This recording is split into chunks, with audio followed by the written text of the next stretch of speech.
Okay, so here's my attempt at trying to break down the Orlando club shooting as simple as possible by covering just the basic elements of this.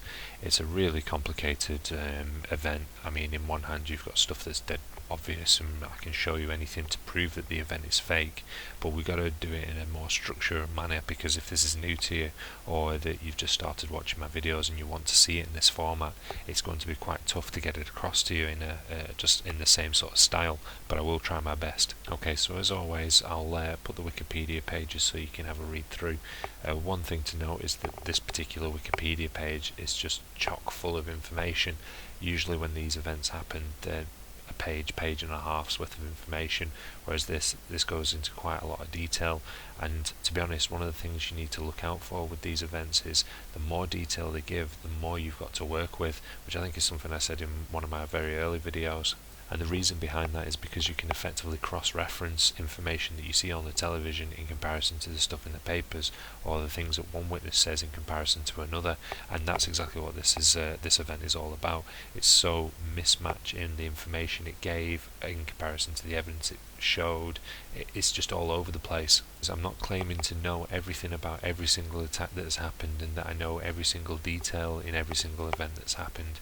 I'm really just giving you what I have seen, what I know, and what sort of red flags are for me, in order for me to get across my point of view, because this for me is my way of getting this out there off my chest in a sense, but explaining it as basic as possible so that I'm obviously doing some sort of good with this knowledge.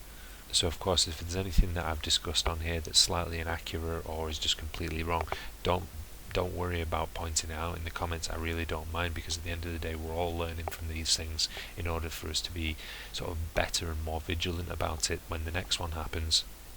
So this one involves a guy called Omar Mateen. He's an ex-security guard who's supposed to have seen two guys kissing earlier in the day and decides to go down to a popular gay nightclub. He's taken a machine gun and some other weapons with him. He shoots the policewoman that's at the door. He goes inside and kills however many people in there.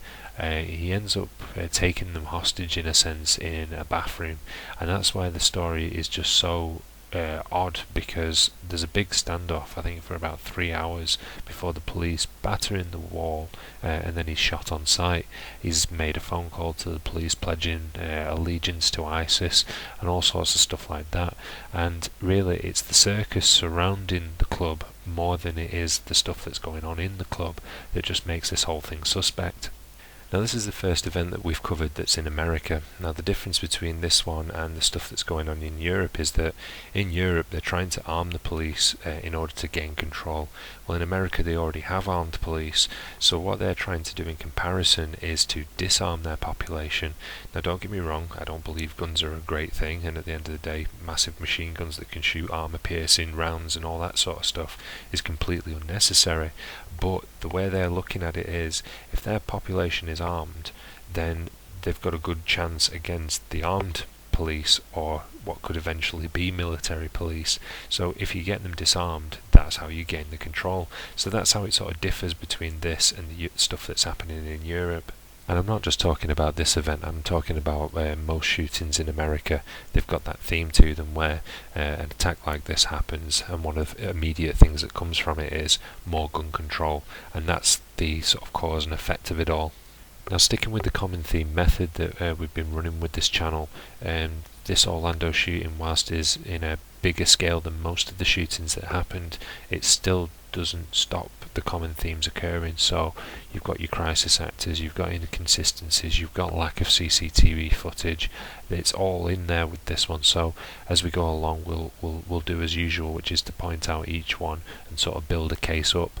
It goes into sort of deeper levels. You could look at every single victim that went in front of the television and you can point out their issues and inconsistencies, but really I don't want to go overboard and make a million videos on one event, because there's a lot of events out there that we need to sort of catalogue, as it were.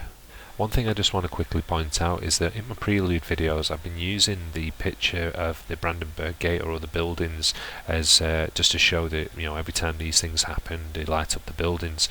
Well, they light up the buildings with the flag of the country, where on this particular occasion they didn't do that. They lit it up in the LGBT community's flag, which is the rainbow. Now I find that really interesting because when I'm talking about divide and conquer and being able to gain more control, in America they've been having shootings in specific places to affect specific people. So you get the shootings in cinemas, churches, schools, and now in this case in gay nightclubs, and it's particularly targeted so that every single sort of group gets to sort of associate their event with something.